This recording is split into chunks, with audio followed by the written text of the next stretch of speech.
ദൈവ തിരുനാമത്തിന് മഹത്വമുണ്ടാവട്ടെ. Bible reading പ്രോഗ്രാമിൽ സംബന്ധിക്കുന്ന ഏവർക്കും കർത്തൃനാമത്തിൽ സ്നേഹവന്ദനം. പുറപ്പാട് പുസ്തകം 28-ാം അധ്യായമാണ് നമ്മളിന്ന് വായിക്കുന്നത്. 27-ാം അധ്യായത്തിൽ സമാഗമന കൂടാരത്തിൻ്റെ വാതില്, അതിൻ്റെ തിരശ്ശീല, അതൊക്കെ എങ്ങനെ ഉണ്ടാക്കണം എന്ന് നമ്മൾ കണ്ടു. വാതിൽ ക്രിസ്തുവിനെ സൂചിപ്പിക്കുന്നുവെന്ന് നമ്മൾ കണ്ടു.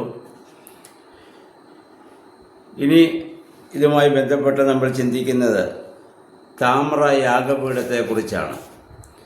27-ന്റെ 1 മുതൽ 8 വരെയുള്ള വാക്യങ്ങളിലും 38-ന്റെ 1 മുതൽ 7 വരെയുള്ള വാക്യങ്ങളിലും താമ്ര യാഗപീഠത്തെക്കുറിച്ച് നമ്മൾ വായിക്കുന്നുണ്ട്. അതെങ്ങനെ ഉണ്ടാക്കണം, അതിൻ്റെ നീളം വീതി 5 മുഴം നീളം, 5 മുഴം വീതി, അത് കതിര മരം കൊണ്ടുണ്ടാക്കണം. അതിൻ്റെ 4 കോണിലും കൊമ്പുകൾ ഉണ്ടാകണം. കൊമ്പ് അതിൽ തന്നെ ഉണ്ടാക്കണം. താമ്ര യാഗപീഠം പാപത്തിൻ്റെ ഭീകരതയാണ് ഇവിടെ കാണിക്കുന്നത്. പാപത്തിൻ്റെ ശമ്പളം മരണമാണെന്ന് നമുക്കറിയാം.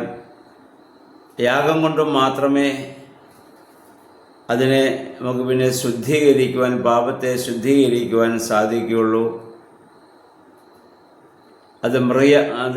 ഈ മൃഗയാഗങ്ങളൊക്കെയും കാൽവറിയിൽ നമ്മുടെ കർത്താവാകുന്ന യേശുക്രിസ്തുവിൻ്റെ കാൽവറി യാഗത്തിന് നിഴലായി സംഭവിക്കുകയാണ്.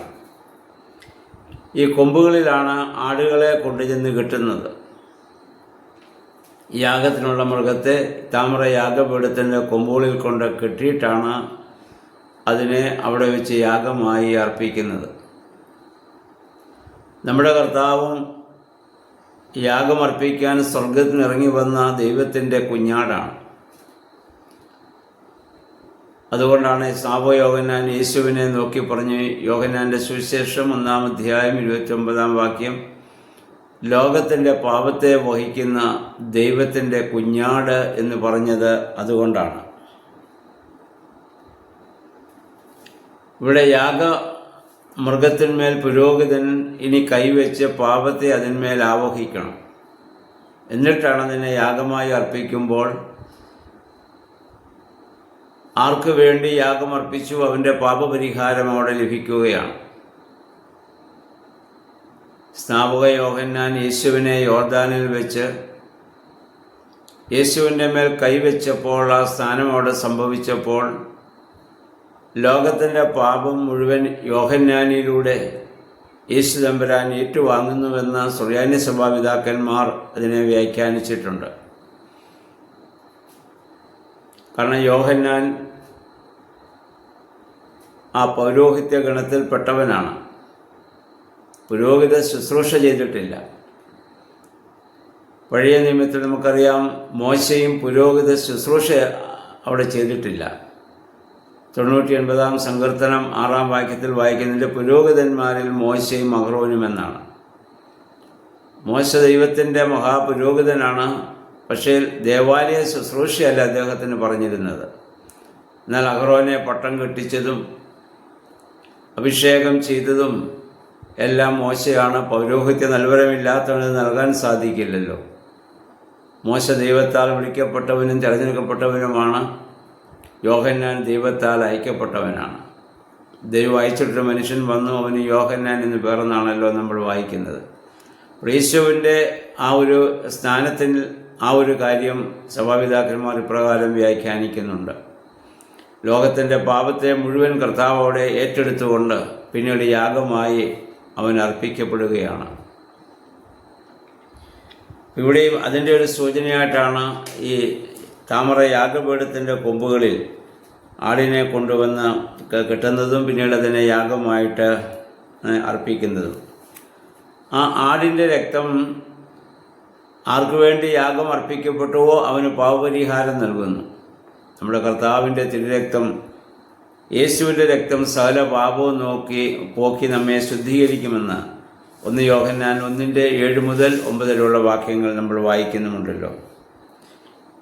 ഇവിടെ ഇത് പണിയേണ്ടത് കതിരമരം കൊണ്ടാണ്. കതിരമരം യേശുക്രിസ്തുവിൻ്റെ മഹത്വത്തെ അത് സൂചിപ്പിക്കുന്നു. താമ്രം കൊണ്ട് അതിനെ പൊതിയണം. ന്യായവിധിയുടെ അഗ്നിയെ ചെറുത്ത് നിൽക്കുവാനുള്ള തൻ്റെ ശക്തിയാണത് കാണിക്കുന്നത്. ഇവിടെ യാഗമർപ്പിക്കുമ്പോൾ ഈ യാഗപീഠം ആ അഗ്നി അവിടെ വരുമ്പോൾ അത് കത്തിപ്പോകുന്നില്ല. കാരണം താമ്രം കൊണ്ട് അത് പൊതിഞ്ഞിരിക്കുന്നു എന്നുള്ളതാണ്. അപ്പോൾ ന്യായവിധിയെ ചെറുക്കുവാനുള്ള ആ ദൈവത്തിൻ്റെ ബല, യേശുക്രിസ്തുവിൻ്റെ മഹാബലി ശക്തിയെ നമുക്കവിടെ കാണുവാൻ സാധിക്കുന്നതാണ്. അപ്പം ഈ ഭാഗങ്ങളൊക്കെയും വായിക്കുമ്പോൾ പുതിയ നിയമവുമായി അതിനെ താരതമ്യം ചെയ്ത് നമ്മൾ മനസ്സിലാക്കേണ്ടതാണ്. ഇനി 28-ാം അധ്യായത്തിൻ്റെ 1 മുതലുള്ള ഭാഗങ്ങളിൽ പുരോഹിത വസ്ത്രത്തെക്കുറിച്ച് നമ്മൾ വായിക്കുന്നുണ്ട്. അഹറോനെയും അവൻ്റെ മക്കളെയും പുരോഹിത കർമ്മം ചെയ്യുന്നവരെയൊക്കെയും മഹത്വമേറിയ വസ്ത്രം അവരെ ധരിപ്പിക്കണം, ഏഫോദുണ്ടാകണം. ഇസ്രായേലിൻ്റെ മക്കളുടെ പേര്, ഇസ്രായേലിൻ്റെ മക്കൾ എന്നുള്ള പറയുന്നത് ഗോത്രപിതാക്കന്മാരാണ്. ഇസ്രായേൽ എന്ന് പറയുന്നത് യാക്കോബിനെ കുറിച്ചായിരുന്നല്ലോ. യാക്കോബിൻ്റെ 12 മക്കളുടെ പേരുകൾ പുരോഹിതന് യാഗമർപ്പിക്കുമ്പോഴൊക്കെയും അവരുടെ ആ മാറിടത്തിൽ ഏഫോദിൽ അത് ഒക്കെയും അത് അവിടെ ധരിക്കുകയും അത് അവരുടെ പേരുകൾ അവിടെ എഴുതി വയ്ക്കുകയും ചെയ്യണം. അവരാണ് അതിൻ്റെ അടിസ്ഥാനം. യേശുക്രിസ്തുവല്ല. അതുകൊണ്ടാണ് എഫേസ്യർ 2:20 നമ്മൾ വായിക്കുന്നത്, ക്രിസ്തു മൂലക്കല്ലായിരിക്കെ അപ്പോസ്തലന്മാരും പ്രവാചകന്മാരും അടിസ്ഥാനത്തിന്മേൽ സഭ അവിടെ പണിയപ്പെടുകയാണ്. അപ്പം ആ രീതിയിൽ ആണ് അവർക്ക് മഹത്വമേറിയ വസ്ത്രം കൊടുക്കുന്നത്. ദൈവത്തിൻ്റെ മഹത്വത്തെയാണ് സൂചിപ്പിക്കുക. ക്രിസ്തുവിന് വേണ്ടി, ദൈവത്തിന് വേണ്ടി ഇവിടെ യാഗമർപ്പിക്കുകയും അല്ലെങ്കിൽ ആ കർമ്മം ചെയ്യുന്നത് കൊണ്ടാണ് ആ മഹത്വ വസ്ത്രം അവർ ധരിക്കാനുള്ള കാരണം. പുതിയ നിയമത്തിലും യേശുക്രിസ്തുവിൻ്റെ മഹത്വത്തെ സൂചിപ്പിക്കാനാണ് മനോഹരമായ കാപ്പകളും മറ്റു വസ്ത്രങ്ങളൊക്കെ പുരോഹിതന്മാർ ഇവിടെ ധരിക്കുന്നത്. അപ്പോൾ അതനുസരിച്ചാണ് നമ്മുടെ പുതിയ നിയമയാഗമായ വിശുദ്ധ കുർബാന നമ്മൾ അർപ്പിക്കുകയും ചെയ്യുന്നത്. അതിനെ ഒക്കെ സൂചിപ്പിച്ചുകൊണ്ടാണ്. അതെല്ലാം യേശുക്രിസ്തുവിൽ വന്ന് പൂർണ്ണമായി എന്നുള്ളതാണ്. അങ്ങനെ ഇതിൻ്റെ ഇന്ന് 28-ാം അധ്യായം നിങ്ങൾ വായിക്കുക. അപ്പോൾ അവിടെ വളരെ വ്യക്തമായി ഈ പുരോഹിത വസ്ത്രത്തെക്കുറിച്ചും അതെങ്ങനെ അത് ഉപയോഗിക്കണം, ഏത് രീതിയിൽ അവർ പ്രവർത്തിക്കണം എന്നൊക്കെ നമുക്ക് കാണാൻ സാധിക്കുന്നുണ്ട്. അപ്പോൾ ഓരോ ദിവസവും ഓരോ അധ്യായങ്ങൾ വായിച്ച് അതിനെ പുതിയ നിയമവുമായി ഇപ്പോഴത്തെ നമ്മുടെ ആരാധനയുമായി ബന്ധിപ്പിച്ച് ഒക്കെയും മനസ്സിലാക്കുവാൻ ദൈവം നമ്മെ സഹായിക്കട്ടെ. എല്ലാവർക്കും നല്ലൊരു ശുഭദിനം ആശംസിക്കുന്നു. ദൈവനാമം മാത്രം മഹത്വപ്പെടുവാൻ ഇടയാവട്ടെ.